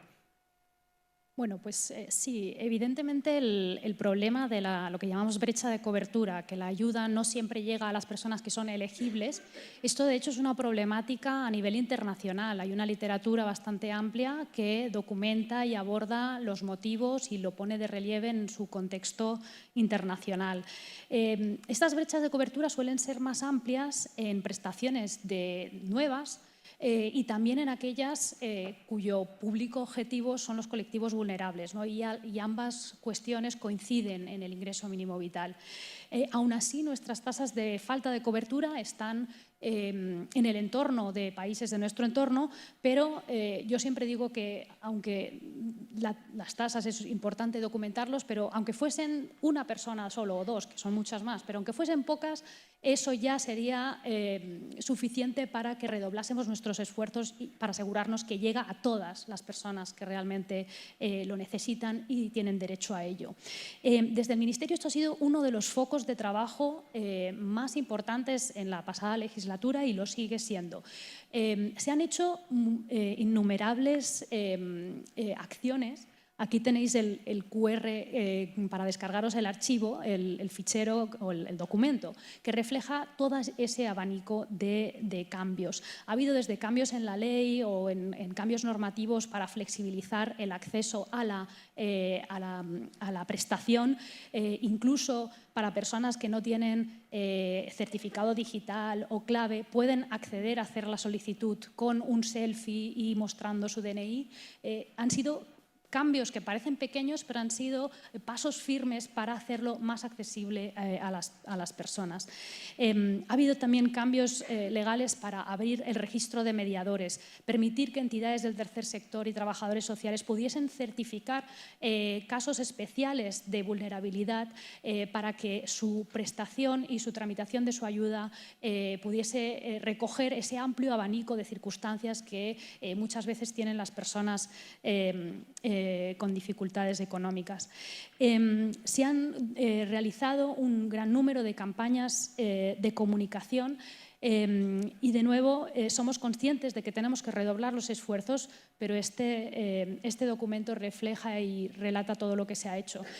Uno de los proyectos realizados conjuntamente con EAP en España, que aquí también se han mencionado, precisamente está centrado en ver cómo combatir esa brecha de cobertura, ese non-take-up. Y se han probado dos intervenciones muy innovadoras. Una mediante una campaña de publicidad en redes sociales y otra mediante una presencia cercana en el territorio, muy intensiva, en la que un trabajador social pasaba durante 4 semanas, si no recuerdo mal, un trabajo de pasear las calles e ir buscando esas personas, ¿no? Estamos en un momento de recoger resultados de este y de los otros 32 itinerarios y esto es un poco lo que creemos que debemos seguir avanzando, ¿no? En estas maneras de seguir viendo cómo hacer que la prestación sea más accesible a las personas y realmente transitar ese problema de último kilómetro, de última milla que se dice en la literatura, para realmente hacer que la prestación llegue a los que más lo necesitan. Pues en definitiva, tenemos mucho que hacer y estamos en ello. Por último, nos quedan 2 minutos de mesa. En 1 minuto cada uno, ¿qué se está haciendo desde vuestras respectivas áreas para que esta prestación llegue a la gente que más lo necesita y sea cada vez una prestación mejor?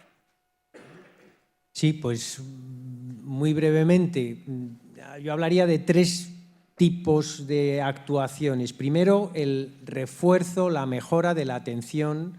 Esta es una pieza fundamental. La ministra ya ha anunciado las actuaciones que vamos a llevar en relación con con ese número corto que quiere dar una mayor visibilidad, una mayor presencia y una mayor accesibilidad a la prestación, pero en paralelo, lógicamente, tenemos una mayor capacidad, después de los refuerzos que ha habido de personal en la seguridad social, tenemos una mayor capacidad para que desde los CAIs, desde las oficinas de la seguridad social, se atienda directamente a las personas que pueden estar necesitadas. Y además hay que reforzar, y estamos en ello, estrechar los vínculos de colaboración con otras administraciones, con comunidades autónomas y con entidades locales que están más próximas a las personas.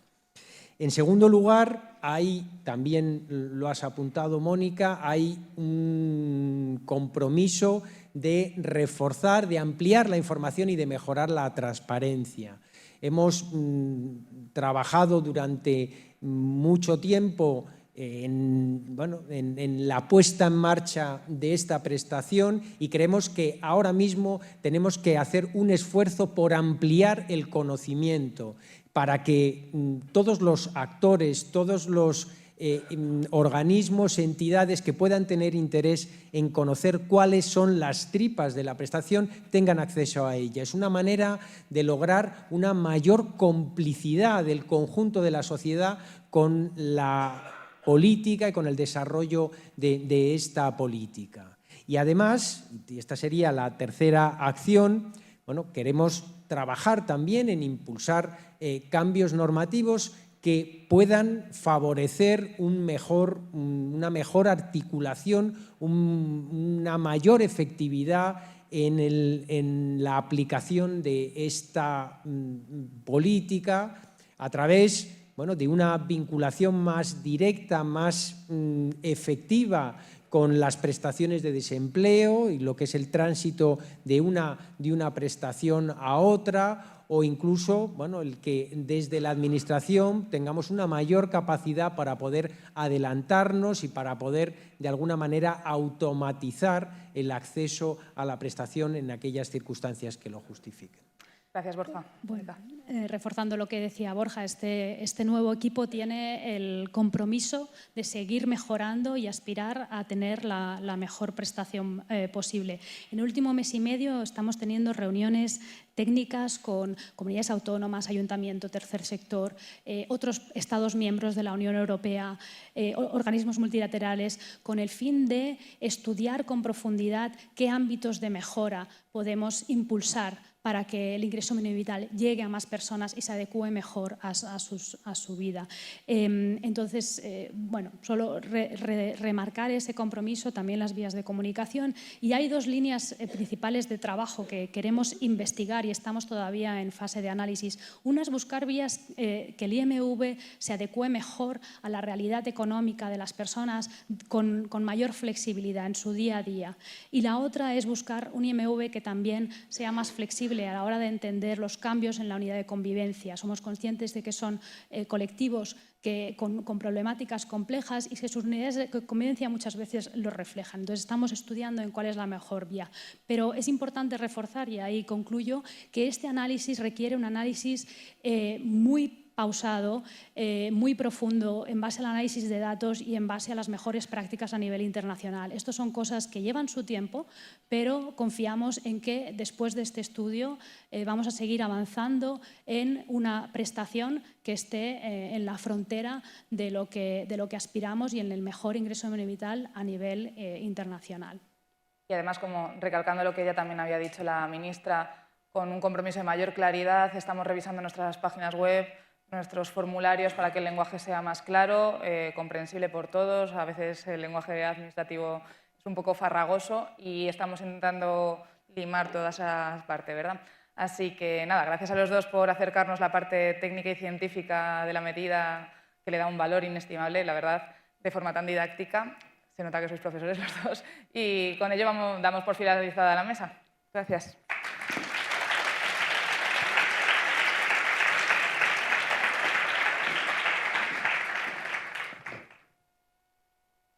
Vamos a hacer unos minutos del tercer sector. Una prestación tan sensible como el ingreso mínimo vital requiere por necesidad la colaboración de las entidades sociales y también entidades de profesionales que están formados a acercar a la ciudadanía a la inclusión, a las administraciones, que dan esa mano amiga en situaciones tan difíciles como las que antes escuchábamos para transitar hacia ese futuro mejor. Por eso el Ministerio de Inclusión ha querido hacer un reconocimiento a las organizaciones que forman parte o que colaboran en el registro de mediadores social del ingreso mínimo vital. Ese registro se aprobó en el año 2021 con el objetivo de poder facilitar el acceso al ingreso mínimo vital a aquellas personas que tuvieran dificultad para acreditar su situación de o vulnerabilidad o convivencia. Así que el agradecimiento, por tanto, es doble. Por la voluntad manifiesta de todos vosotros para colaborar en el despliegue del ingreso mínimo vital. Fuisteis un elemento clave en los primeros momentos de la aprobación, vamos a recordar que se aprobó durante la pandemia, y lo seguís siendo ahora por vuestra labor de información y de acompañamiento que dais a quien se acerca a vuestras sedes a interesarse por el ingreso mínimo vital. Agradecimiento también por el trabajo desempeñado como mediadores y la profesionalidad a la hora de abordar situaciones pues que, como todos sabemos, son situaciones muy delicadas y muy complejas. Hace falta cercanía, hace falta confianza, hace falta, por supuesto, algo que habéis aportado vosotros. Hace falta profesionalidad, seriedad y calidad. Así que, por todo esto, como homenaje a vuestro compromiso, la ministra Elma Saiz os va a entregar una litografía de Boa Mistura. Sabéis que Boa Mistura es una expresión portuguesa que significa buena mezcla. Boa Mistura es un colectivo artístico con gran implicación social, artistas que han sabido dar luz y color a barrios donde enraiza la vulnerabilidad. La obra que les van a entregar se titula Unión y expresa los valores de la colaboración y el entendimiento fundamentales a nuestro modo de ver para seguir avanzando hacia una sociedad más justa, más igualitaria y más inclusiva. Ministra, por favor. Les voy a ir llamando uno a uno para que suban a recoger su homenaje y para hacerse la foto con el diploma de la mención de reconocimiento. Por parte de Cruz Roja Española recoge la mención de reconocimiento Olga Díaz Escalona.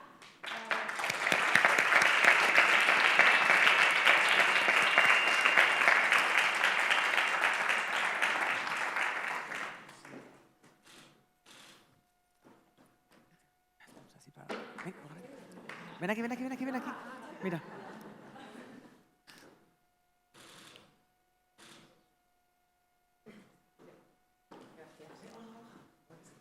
Sí. Podéis quedaros por aquí hasta que poquito a poco se hayan recogido todos los diplomas. Por parte de Cáritas Española recoge el diploma de la mención de reconocimiento Félix Sánchez Delgado.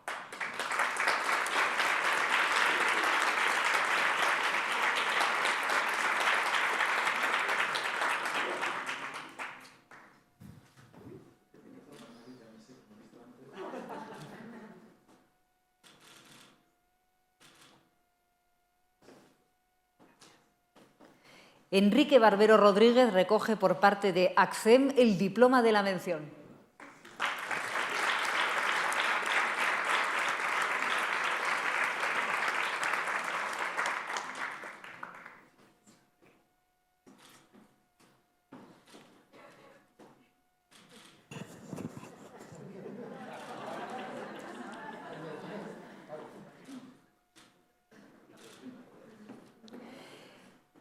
Carmen Incenga Jimeno, de Fundación Cruz Blanca, sube ahora a recoger el diploma de la mención de reconocimiento.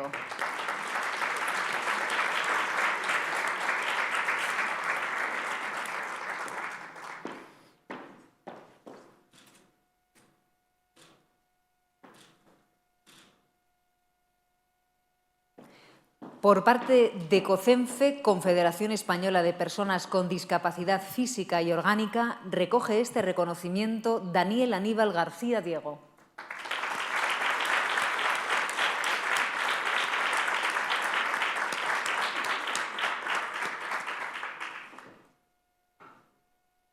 Adelante, Daniel.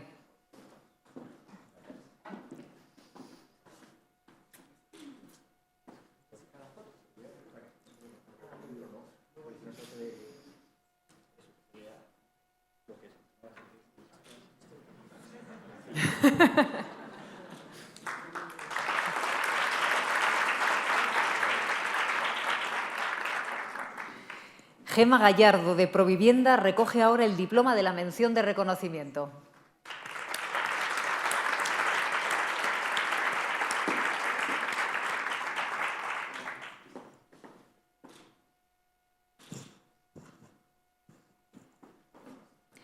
Por parte de Fundación Secretariado Gitano, recoge este reconocimiento Maite Andrés Martín.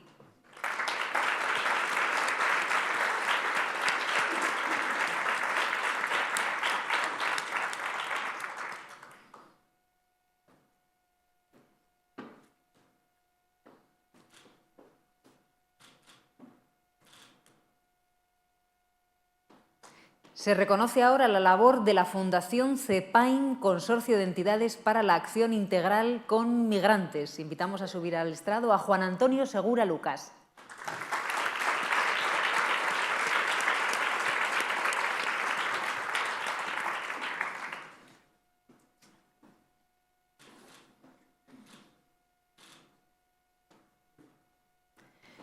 Por parte de COCEDER, Confederación de Centros de Desarrollo Rural, recoge el reconocimiento Tamara Balboa García.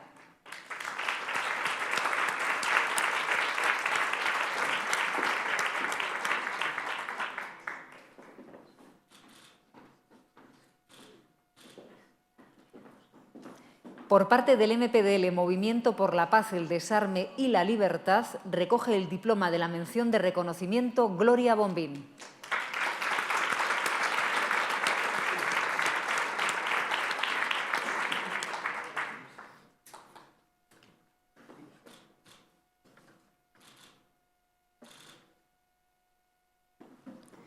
Por parte de Plena Inclusión, sube a recoger esta mención de reconocimiento Julio Núñez, beneficiario del ingreso mínimo vital.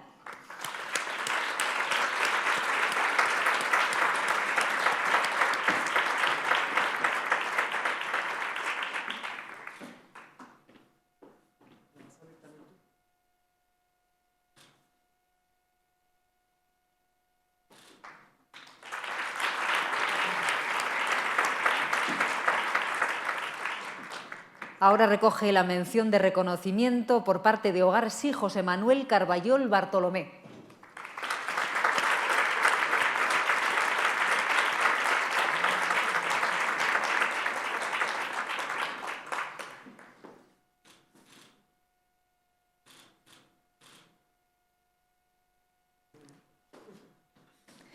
Y por último, recoge el diploma de la mención de reconocimiento Carlos Susías de EAPNES, Red Europea de Lucha contra la Pobreza en España.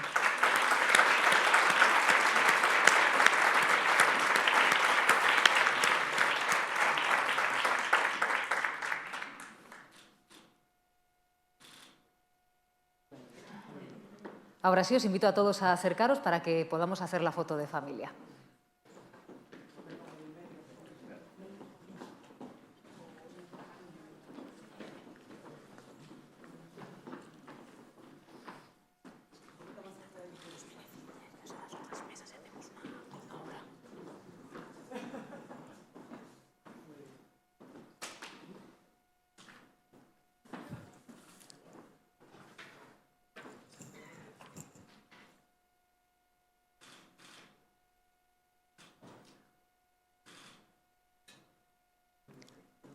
Os voy a pedir que os quedéis en el escenario y voy a invitar a subir a los beneficiarios y a los miembros de las otras mesas que han participado en este acto. Por favor.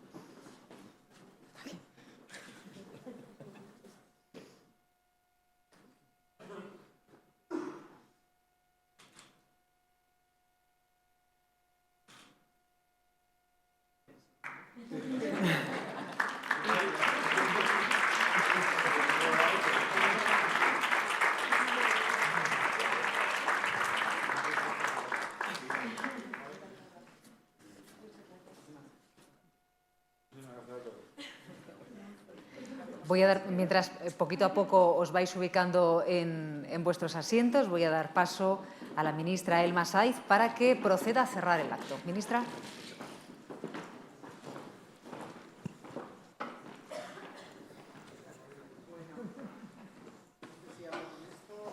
Ahí está bien. Bueno, buenas tardes ya. Hemos hecho balance de los 2 años de vida del ingreso mínimo vital. Yo creo que este acto ha sido, bueno, pues toda una declaración de intenciones en esta nueva etapa, una política, la del ingreso mínimo vital, pionera, que echó a andar en los momentos más complicados que vivimos en los años recientes y que involucra e implica a las principales instituciones y organismos del Estado. Una política, ya nos lo han dicho, nos lo han explicado, de una complejidad mayúscula, pero con un impacto, y lo hemos visto en esos 4 testimonios llenos de emoción, con un impacto en la vida de las personas que es aún mayor y que da sentido a todos los esfuerzos que han sido necesarios y que van a seguir siendo. Mucho se ha hecho, mucho se ha conseguido y todo ello merece ser puesto en valor con orgullo y con el máximo reconocimiento a los equipos del Ministerio, de las entidades sociales y de otras administraciones. Muchos estáis hoy aquí y sé de buena mano que os habéis dejado la piel en estos más de 3 años. Quiero hacer una mención a mi compañero del Consejo de Ministros y Ministras, el ministro Escrivá, pero también a que ha sido hasta, no la veo, no sé dónde está, a la anterior secretaria general de Inclusión, a Milagros Paniagua, que me parece que... bueno, pues se acaba... Bueno, pues... Se lo diré luego y se lo decís. Yo quiero agradecer de corazón y transmitirles mi máximo reconocimiento. Pero quiero acabar hoy aquí agradeciendo la valentía que habéis tenido y el arrojo para contar vuestras experiencias de vida. A Desiré, a Manuel, a Elisa y a Auristela. Gracias por vuestra valentía. Solo cuando escuchamos recorridos vitales como los vuestros, vuestras dificultades, vuestras ganas, vuestras convicciones, vuestros sueños, que algunos ya han sido realidad, cuando dejamos atrás falacias y leyendas negras, bueno, pues es cuando, desde luego, me parece que tiene mucho más sentido vuestra presencia hoy aquí, ¿no? Leyendas negras que a veces se sustentan en nada más que prejuicios.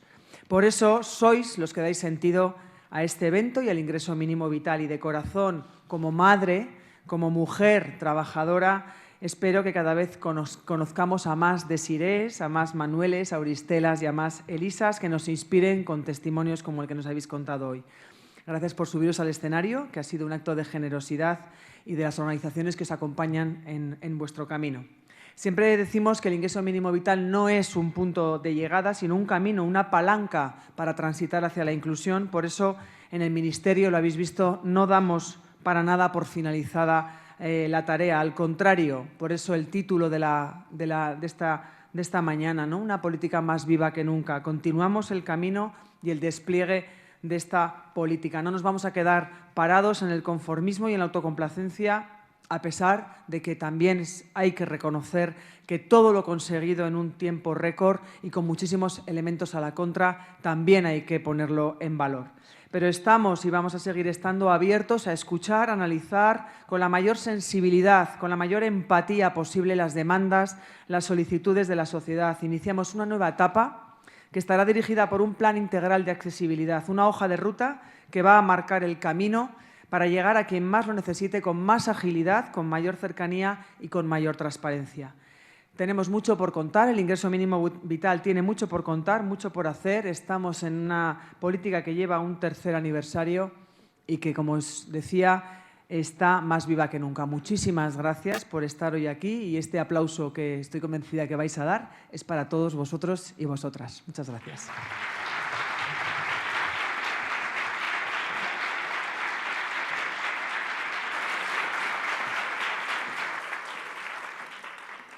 Bueno, vamos a dar por finalizado el acto con un mensaje de esperanza, el de que las políticas cambian la vida de las personas, pero es conveniente no conformarse, es conveniente mantenerlas vivas, porque solo así se pueden afrontar y acometer los grandes retos que nos esperan por delante. Gracias a todos los que habéis participado en este acto, gracias a todos los que nos habéis acompañado y gracias a todos los que nos habéis seguido desde casa, desde el trabajo, a través del streaming. Así que muchísimas gracias a todos, que tengáis un muy feliz día. Ay. Hombre.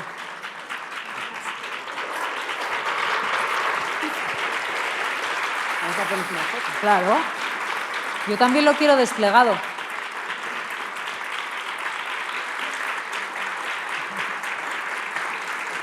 Es que me habéis enseñado ya cómo se hace.